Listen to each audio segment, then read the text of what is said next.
Last video में हमने 30 to 56 question solve किए थे। अब इसके आगे क्वेश्चन हम सोल्व करेंगे।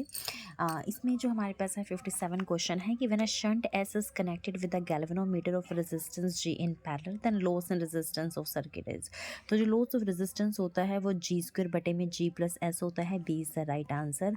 And next question is 58 question जो कहता है when any ammeter is shunted. Shunted का मतलब हो गया कि लो रेजिस्टेंस जो है लो रेजिस्टेंस जो है वो प्लेस्ड हुआ है पैरेलल में, तो रेंज जो क्या करता है वो बढ़ा देता है, ठीक है, इंक्रीज कर देता है। तो A is the right answer. 59 जब हम साउथ पोल को मैग्नेट को हम किसी कोयल से ले हटा देते हैं तो जो इंड्यूस्ड करंट की डायरेक्शन होती है वो क्या होता है, क्लॉकवाइज होता है। ये हम डायरेक्शन किससे बताते हैं, लेंज लॉ का इस्तेमाल करके बताते हैं, ठीक है। तो 60 क्वेश्चन इज लेंज लॉ किसके संरक्षण का नियम बताता है, एनर्जी के संरक्षण का नियम बताता है। 61 is unit of capacitive reactance is ohm. B is the right answer. And 62 is ratio of the peak and root mean. This I node is a peak value and this is a root mean square value is equals to root 2. So B is the right answer. And 63 is working principle dynamo. Dynamo मतलब generator किसके ऊपर, EMF के ऊपर, electromagnetic induction के ऊपर, जो क्या करता है, मैकेनिकल एनर्जी को इलेक्ट्रिक एनर्जी में कन्वर्ट करता है। एंड नेक्स्ट क्वेश्चन है 64 क्वेश्चन एंड 64 क्वेश्चन इज कि frequency of domestic electric supply is 50 hertz. तो फ्रीक्वेंसी जो of current eight zero value कितनी होगी, 100 हर्ट्ज होगी।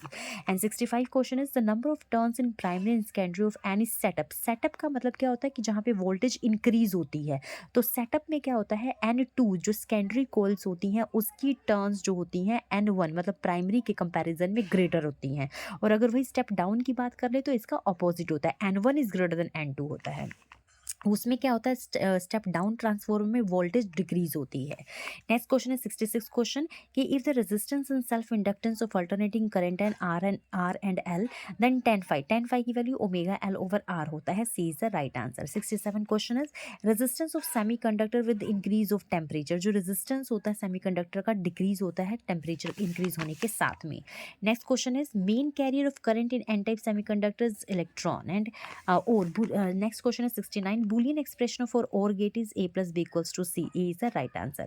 And 70 is the last question. Carrier frequency for an amplitude modulating wave audible frequency. जो audible frequency है उसकी अगर 500 हर्ट्ज है तो उसके corresponding जो carrier होगी वो हमारे पास 50 किलो हर्ट्ज होगी।